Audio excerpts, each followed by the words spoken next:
A very warm welcome to one and all.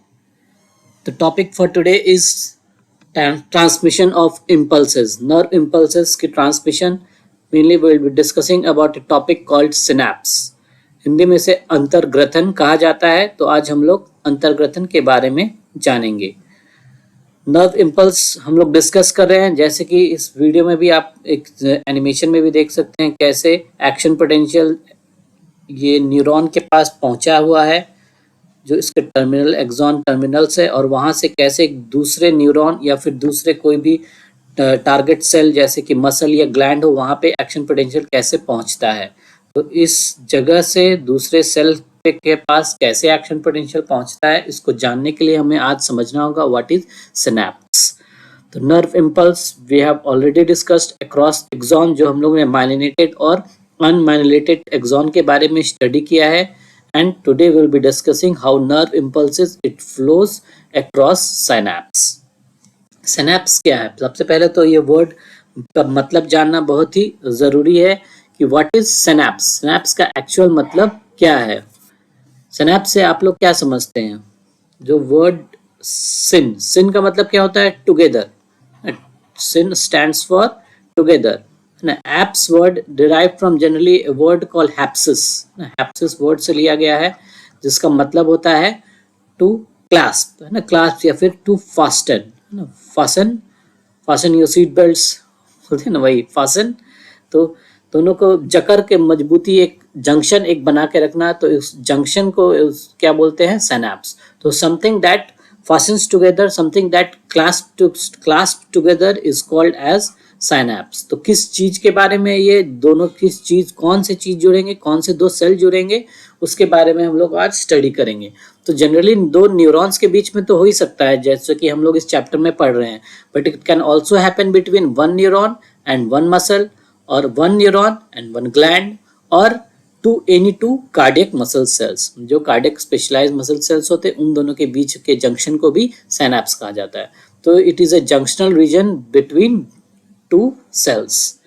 इसके generally 3 parts होते हैं. If you talk about mainly synapse, जो कि neuron के बीच में मोस्टली केमिकल सिनैप्स होता है. We will discussing about the various types of synapse. तो उसके 3 पार्ट्स होते हैं. जो शुरुआती वाली पार्ट जो होते हैं उसको प्री सिनैप्टिक सेल बोला जाता है. जैसे कि 2 एक्सॉन ये एंडिंग्स और ये डेंड्राइट सपोज है, तो एक्सॉन टर्मिनल की ये एंडिंग है सपोज, नेक्स्ट वो डेंड्राइट का एंडिंग है. तो इस पार्ट को क्या बोला जाएगा? Presynaptic cell. This will be called as presynaptic cell. और ये जो गैप जैसा है उसको क्या बोला जाएगा? Synaptic cleft. एंड नेक्स्ट जिसके पास नया एक्शन पोटेंशियल, जो नया एक्शन पोटेंशियल जनरेट होगा, यहाँ पे एक्शन एपी से एक्शन पोटेंशियल, ये एक्शन पोटेंशियल यहाँ रीच करता है, फिर ये कैसे यहाँ पे फ्लो करता है, और ये फिर नया एक्शन पोटेंशियल इसमें पोस्ट सिनैप्टिक सेल में कैसे जनरेट होगा, इसी तरह कैसे एक्शन पोटेंशियल का प्रोपगेशन होगा, ट्रांसमिशन होगा, यही आज हम लोग इसके बारे में स्टडी करेंगे. तो केमिकल सिनैप्स की बात क्या करें? 2 तरह के मेनली सिनैप्स होते हैं, एक केमिकल हो सकता है और एक इलेक्ट्रिकल होता है. तो केमिकल सिनैप्स इज मेनली जिसके अंदर जो सिनैप्टिक क्लेफ्ट के बीच में एक ट्रांसमीटर रिलीज होता है, एक न्यूरो ट्रांसमीटर रिलीज होता है, केमिकल रिलीज होता है, उसे कहा जाता है केमिकल सिनैप्स. तो ऐसा एक्शन पोटेंशियल यहाँ पे पहुंचा, this is the axon ending. Axon ending पे एक्शन पोटेंशियल पहुंचने के बाद वहां पे कुछ voltage gated calcium channels axonal membrane पे लोकेटेड होते हैं, जो कि वोल्टेज चेंज हुआ ना, एक्शन पोटेंशियल पहुंचा तो वोल्टेज चेंज हुआ. वोल्टेज चेंज होने के कारण जो वोल्टेज गेटेड कैल्शियम चैनल्स है वो ओपन हो जाते हैं. तो वोल्टेज गेटेड कैल्शियम चैनल्स के ओपन होने की वजह से जो उसके अंदर न्यूरोट्रांसमीटर सिनैप्टिक वेसिकल्स के अंदर स्टोर्ड रहते हैं, तो उनमें मूवमेंट होने लगता है. समझिए कि कैल्शियम आयंस उनको धक्का देने लगता है वेसिकल्स को, भाई जाओ तुम एंड की तरफ जाओ, मेम्ब्रेन की तरफ जाओ. तो वो मेम्ब्रेन के पास जाके जुड़ जाएगा, उससे फ्यूज हो जाता है एक्सोनल मेम्ब्रेन से, और फिर वहां पे वो एक्सोसाइटोसिस की मदद से वो रिलीज कर देता है अपने अंदर के कंटेंट. अपने अंदर का कंटेंट क्या है? Chemical neurotransmitter. तो न्यूरोट्रांसमीटर रिलीज हो गया, और वो न्यूरोट्रांसमीटर फिर नेक्स्ट जो रिसेप्टर्स है, जो नेक्स्ट सेल है जो पोस्ट सिनेप्टिक जिसे कि सेल बोला जाता है। तो पोस्ट सिनेप्टिक न्यूरॉन हो सकता है, पोस्ट सिनेप्टिक मसल हो सकता है, पोस्ट सिनेप्टिक ग्लैंड हो सकता है। तो वो जो भी वो सेल है उसका सेल के जो रिसेप्टर है उस पे उस मॉलिक्यूल के ऊपर वो टच हो जाएंगे, उस पे वो रिसीव हो जाएंगे, उस पे वो रिसीव करेगा। तो रिसेप्टर जो ये रिसेप्टर है, इस रिसेप्टर को क्या कहा जाता है? This receptor is called as ligand gated. तो ये लाइगेंड गेटेड चैनल्स होते हैं। तो लाइगेंड गेटेड चैनल क्या है? जो कोई भी लाइगेंड मतलब कोई भी एक्सटर्नल कोई भी स्मॉल मॉलिक्यूल के अटैचमेंट के होने के बाद वो ओपन अप होगा, तो उससे क्या बोलेंगे? Ligand gated channel. तो इसमें सपोज कोई न्यूरोट्रांसमीटर इस पे आके टच हुआ, जैसे कि येलो कलर्ड मॉलिक्यूल बना हुआ है, ये लाइगेंड गेटेड चैनल बने हुए हैं और उससे टच हो गया, उसको उसमें अटैच हो गया। तो अटैच होते ही जैसे ये ओपन अप हो गया, तो उसके ओपन अप होते ही तो वो sodium gated ligand gated channel है, तो वो खुल जाएंगे और फिर उसके अंदर सोडियम आयंस का एंट्री हो जाएगा। तो सोडियम आयंस के एंट्री होते ही वहां पे एक न्यू पोटेंशियल जनरेट हो जाएगा, एक पॉजिटिविटी आ जाएगा सोडियम आयंस की वजह से। तो वहां पे एक नया एक्शन पोटेंशियल जनरेट होगा, फिर इस तरह एक्शन पोटेंशियल पास ऑन हो जाएगा पोस्ट सिनेप्टिक सेल में। ठीक है, तो यही आपको याद रखना है। चलिए, this is all about chemical synapse. अच्छा, आज की कोटेशन क्या है जान लीजिए। थोड़ा देख लेते हैं क्या है। We generate fears while we sit, we overcome them by action. तो इसीलिए action is the most important thing, we should take action. Action is the cure for all. Most people they generally they stare at their problems and they worry about them. तो कार्य की चिंता करते रहते हैं, हमें हमेशा कर्म करते रहना है, फल की चिंता नहीं करना है ना। फल तो बाजार में भी मिलती है ना। तो कर्म करते रहना है। Do something about it, talk to, अगर कुछ प्रॉब्लम है टॉक टू ए मेंटर और read a book, study book. All you need is to take action. तो we have to overcome fear by taking actions. चलिए, ठीक है। तो synaptic transmission जो एक टॉपिक है एनसीईआरटी में भी, how nerve impulses they are transmitted at synapse. It is mainly discussed about the chemical signal, जो न्यूरोट्रांसमीटर कैसे रिलीज होते हैं एक न्यूरॉन से दूसरे न्यूरॉन के पास। इस तरह सिग्नल एक न्यूरॉन से दूसरे न्यूरॉन या दूसरे सेल के पास पहुंचता है और टारगेट सेल के पास इस तरह एक्शन पोटेंशियल पहुंच जाता है। नेक्स्ट न्यूरॉन जो भी होगा वहां पे वो एक्शन पोटेंशियल जैसा भी अकॉर्डिंगली जनरेट होगा, जैसा न्यूरोट्रांसमीटर है। अगर एक्साइट करने वाला है तो इम्पल्स और एक्साइट हो जाएगा और इंक्रीज हो जाएगा, इनहिबिट करने वाला है तो वो इनहिबिट करा देगा। ठीक है, तो इसी बेसिस पे ये सब सारे फंक्शंस इसके बेसिस पे, उसका पोजीशन के बेसिस पे जो इम्पल्स ट्रांसमिट हो रहा है इलेक्ट्रिक है या फिर केमिकल न्यूरोट्रांसमीटर का मदद लिया जा रहा है, उसके बेसिस पे इसका क्लासिफिकेशन है। तो synapses mainly based on position के बारे में हम लोग देखेंगे। तो इसमें अगर एक एक्सॉन दूसरे एक्सॉन से हो रहा है तो क्या हो जाएगा? Axonic synapse. ठीक है, अगर एक एक्सॉन डेंड्राइट से जंक्शन कर रहा है, मिल रहा है, तो उसको क्या बोलेंगे? एक्सोडेंड्राइटिक सिनेप्स। सिमिलरली अगर एक एक्सॉन कोई सोमा जो उसके सेल बॉडी से अगर कनेक्शन बना रहा है, जंक्शन बना रहा है, तो उसको क्या बोला जाएगा? एक्सोसोमैटिक सिनेप्स। तो इस तरह बेसिस ऑफ द लोकेशन, उसका पोजीशन पे कैसा अटैचमेंट है, कौन सा सेल क्या मिल रहा है, उसके अकॉर्डिंग नाम दे देना है, नामकरण कर देना है। ठीक है, इसमें घबराने की कोई बात नहीं है। ठीक है, एक्सोनिक, एक्सोडेंड्राइटिक, एक्सोसोमैटिक। ठीक है, फिर दूसरा टाइप का एक क्लासिफिकेशन क्या है? Based on mode of impulse transmission, मतलब नर्व इम्पल्स कैसे ट्रांसमिट हो रहा है। भाई अगर सिंपल सा दरवाजा बना हुआ है, डायरेक्ट दरवाजा बना हुआ है, तो वो जो सोडियम आयंस वगैरह है वो का फ्लो डायरेक्टली हो जाएगा, उसमें सिनेप्टिक वेसिकल ये सब का किसी का जरूरत नहीं है। चुपचाप भाई दरवाजा से ये फ्लो करता हुआ एक्शन पोटेंशियल नेक्स्ट जो टारगेट सेल है, पोस्ट सिनेप्टिक सेल है, उसके अंदर तुरंत पहुंच जाएगा। यहाँ पे कोई भी गैप की जो सिनेप्टिक क्लेफ्ट मौजूद नहीं होगा। तो इस तरह का गैप जंक्शन यानी कार्डियक मसल सेल्स वगैरह में भी प्रेजेंट होता है, कुछ न्यूरॉन्स में भी प्रेजेंट होता है। जैसे कि जो neurons they are located in hypothalamus, hypothalamus में जो लोकेटेड है, नियोकॉर्टेक्स में हिप्पोकैम्पस, ऑल्फैक्टरी बल्ब है ना, रेटाइनल और स्पाइनल कॉर्ड। आने वाले क्लासेस में हम इसके एनाटॉमी, ब्रेन एंड ऑल के बारे में हम लोग स्टडी करेंगे। तो ये लोकेशन बस आप लोग याद कर लीजिए एमसीक्यू पॉइंट ऑफ व्यू से। ठीक है, इलेक्ट्रिकल सिनेप्स वो जगह है जहाँ पे गैप जंक्शन चैनल्स प्रेजेंट होते हैं और उन्हीं गैप जंक्शन के थ्रू एक दरवाजे के थ्रू आयंस का फ्लो होता है, उसी के थ्रू एक्शन पोटेंशियल यहाँ से इस जगह से एक्शन पोटेंशियल इस जगह पहुंच जाता है। अब केमिकल सिनेप्स में क्या है, जो कि डिटेल में जो हम लोग आज पढ़ने जा रहे हैं, केमिकल सिनेप्स भाई सिंपल चीज है। केमिकल एक्शन पोटेंशियल पहुंचेगा तो कैल्शियम गेटेड जो चैनल है वो खुल जाएंगे। कैल्शियम क्या काम है, एक्टिवेट कर देता है सिनेप्टिक वेसिकल्स का, इसका मूवमेंट कराने लगता है, मूव करने लगता है, भाई तुम चलो चलो चलो चले ओ मंजिल की ओर। तो मंजिल की ओर वो जाता है, तो चलते हुए कहाँ जाता है बताइए, चलते हुए न्यूरोट्रांसमीटर्स एक्सॉन के मेम्ब्रेन के पास जाता है, वहां से फ्यूज कर जाता है, फिर वहां पे वो न्यूरोट्रांसमीटर्स को रिलीज करेगा इस सिनेप्टिक क्लेफ्ट में। फिर वहां पे वो लाइगेंड गेटेड चैनल्स जो भी प्रेजेंट है पोस्ट सिनेप्टिक सेल के मेम्ब्रेन के ऊपर, वहां पे अटैच हो जाएगा, फिर वहां पे वो ओपन अप होगा, वहां पे फिर सिमिलरली वो ओपन होने के कारण action potential it will reach here. तो यहाँ से action potential pre synaptic cell से सिनेप्टिक क्लेफ्ट को होता हुआ पोस्ट सिनेप्टिक सेल में पहुंच जाएगा। तो दिस इज केमिकल सिनेप्स। ठीक है, स्टेप्स को हम लोग डिटेल में देखेंगे। We are now discussing about the classification. तो दो टाइप का क्लासिफिकेशन देख लिया, एक तो बेस्ड ऑन पोजीशन, दूसरा है अबाउट मोड ऑफ ट्रांसमिशन, और तीसरा क्या है, based on the nature of neurotransmitter.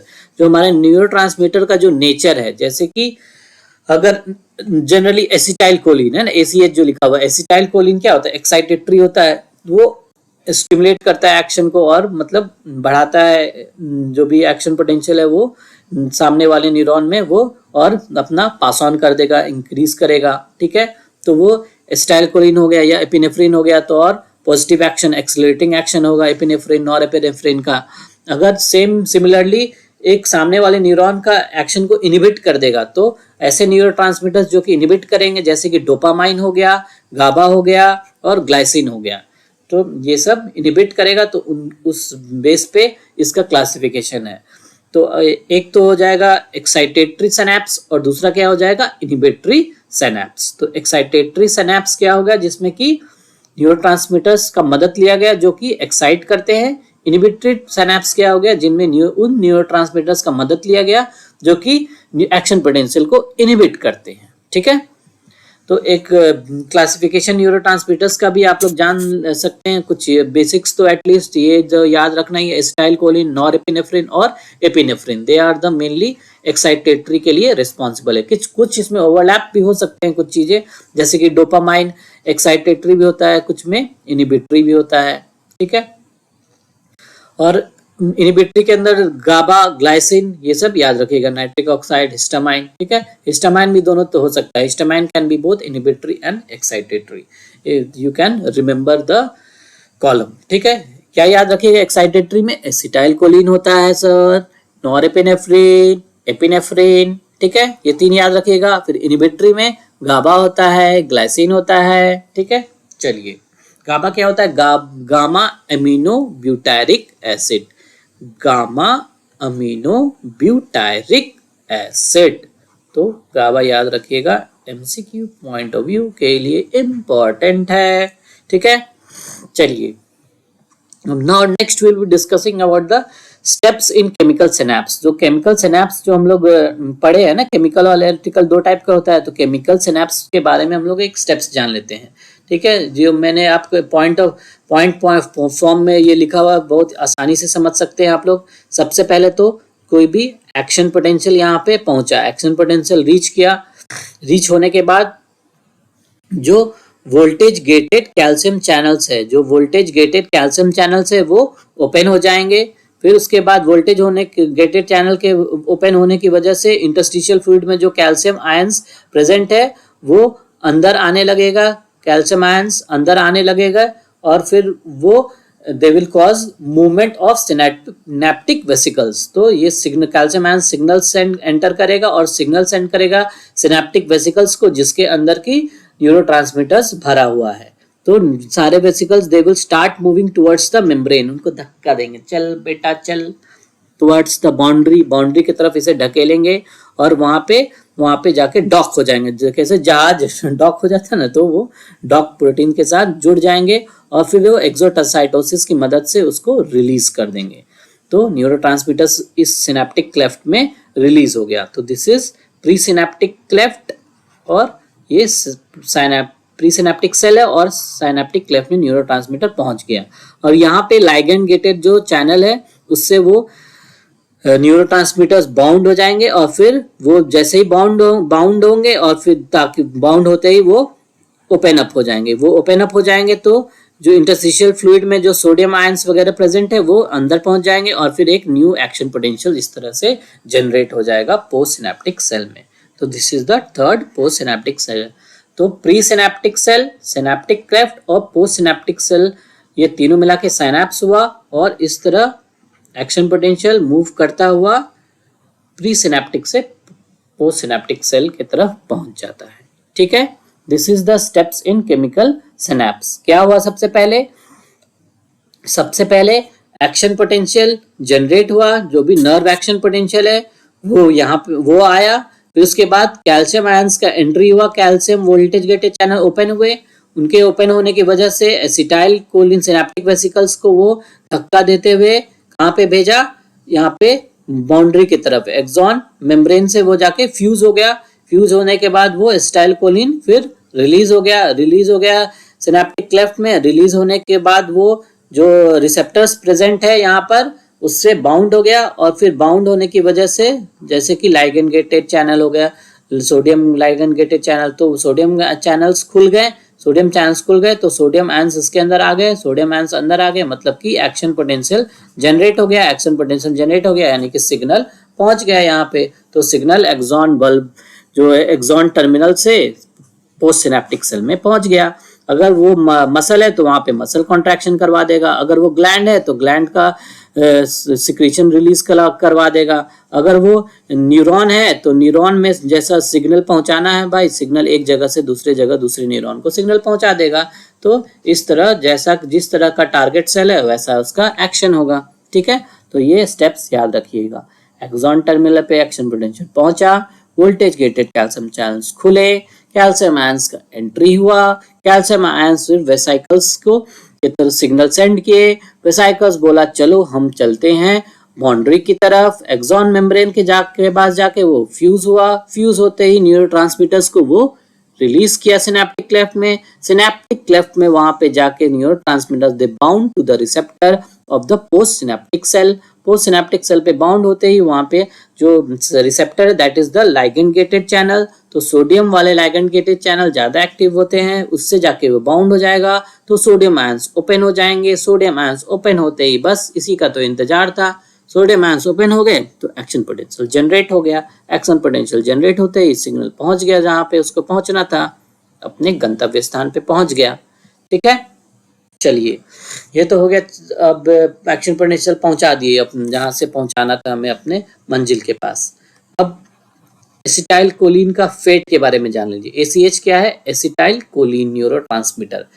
Acetyl choline neurotransmitter जो बनता है, जो वेसिकल्स में जो स्टोर होता है, उसमें एसिटाइल कोएंजाइम ए के साथ मिलकर वो फॉर्म होता है और वो एसिटाइल कोलिन सिनेप्टिक जो वेसिकल है उसके अंदर स्टोर्ड रहता है। जब वो फ्यूज कर जाता है फिर वो रिलीज करता है, तो रिलीज होते ही वो बाउंड हो जाएगा। एसिटाइल कोलिन हमने पढ़ा ना, रिसेप्टर ACH रिसेप्टर जो कि सोडियम गेटेड चैनल है, जो भी लाइगेंड गेटेड चैनल है, उस receptor is the sodium gated ligand gated channel. ठीक है, उस रिसेप्टर से बाउंड हो गया। ठीक है, बाउंड होने की कहानी हम लोग पढ़े हैं ना। बाउंड होने के बाद क्या हुआ उसका फेट जानते हैं, उसका क्या हुआ उसके बारे में। ठीक है, तो बाउंड होने के बाद तो ये अपना काम करा दिया, एक्शन पोटेंशियल चलो पहुंच गया। ठीक है, फिर उसके साथ बेचारे के साथ क्या हुआ, उसके साथ क्या बीता वो जान रहे हैं। ठीक है, तो एसिटाइल कोलिन जब अपना अटैचमेंट बाउंड हो गया उसके बाद एक एंजाइम जो सिनेप्टिक क्लेफ्ट में प्रेजेंट होता है उसे बोलते हैं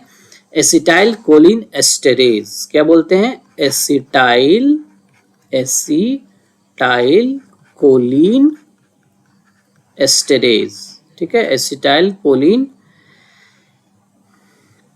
है ना, ये कॉमन हो गया एस्टेरेज। तो एसिटाइल कोलिन एस्टेरेज भाई क्या करता है? एसिटाइल कोलिन एस्टेरेज एसिटाइल कोलिन को ACH एसिटाइल कोलिन को ब्रेक डाउन कर देता है कोलिन में और एसिटिक एसिड में यानी कि एसिटेट में, एसिटेट आयन हो गया, ठीक है, एसिटेट और कोलिन में ब्रेक डाउन कर देता है। फिर यही कुछ choline, most of the choline they will reenter the axon terminal, axon terminal में जो वापस चले जाएंगे और वो वापस से रीयूज होगा न्यूरोट्रांसमीटर बनाने में। और कुछ एसिटेट और choline they will be get absorb through the blood vessels जो कि प्रेजेंट है सिनेप्टिक क्लेफ्ट के पास, ठीक है। तो ये इसका रीयूज है ना, बहुत अच्छे से काम लेता है ना, अपना काम भी लिया फिर वापस से काम लेके रीयूज कर लिया ना, रिसाइकलिंग का व्यवस्था किया हुआ है न्यूरॉन, ठीक है। तो याद रखना है क्या है बाय फेट इसका, इसके साथ क्या बीतता बेचारे के साथ कि अच्छा काम इसके साथ हो रहा है, ठीक है। एसिटाइल कोलिन बना, ठीक है, एसिटाइल कोलिन बना और फिर वो जब बाउंड हो गया उसके बाद वो ब्रेक डाउन हो जाता है कौन से एंजाइम से, एसिटाइल कोलिन एस्टरेज से। कोलिन और एसिटेट में ब्रेक डाउन हो जाता है, फिर choline it gets transported back into the axon terminal and it is used to make further acetylcholine. Rest of the acetyl, some of the choline and acetate, they are also reabsorbed by the blood vessels, ठीक है। तो this is all about the synapse। चलिए lecture खत्म करने पहले कुछ facts जान लीजिए सिनेप्स के बारे में। क्या कि new synapses they are formed in our brain and old synapses they may get change. तो हमारे ब्रेन में लगातार न्यू सिनेप्स जनरेट होते रहती हैं। जब भी हम कोई भी चीज, नया चीज समझते हैं, उसके बारे में जानकारी इकट्ठा करते हैं या फिर कोई भी चीज को रिवाइज करते हैं, लगातार बार बार रिवाइज करते हैं, तो वो सिनेप्स एकदम उसका इंटीग्रेट हो जाता है, एकदम ब्रेन के अंदर अच्छे से उसका जो संगठन है ना, जो क्लैश टुगेदर अच्छे से वो एकदम बिल्डअप बना लेते हैं। और ताकि इसीलिए हम लोग जब कोई भी चीज रिवाइज करते हैं तो वो ज्यादा दिन तक याद रहता है। तो they are more chances of getting integrated in the brain if we revise something, ठीक है। तो इसीलिए synapses they are essential for homeostasis, जो हमारा इंटरनल एनवायरनमेंट के मेंटेनेंस के लिए वो इंपॉर्टेंट है, and they allow the information to be filtered and integrated. तो याद रखना है नए सिनेप्सेस लगातार हमारे ब्रेन में बिलियंस ऑफ न्यूरॉन है जो कि उसके अंदर हमारे उसका मेल मिलाप होते रहता है, चेंजेस होते रहते हैं, न्यू सिनेप्सेस बिल्डअप होते रहते हैं और ओल्ड सिनेप्स में भी चेंजेस आते रहते हैं। This is all for the today's lecture. Thank you for watching our video.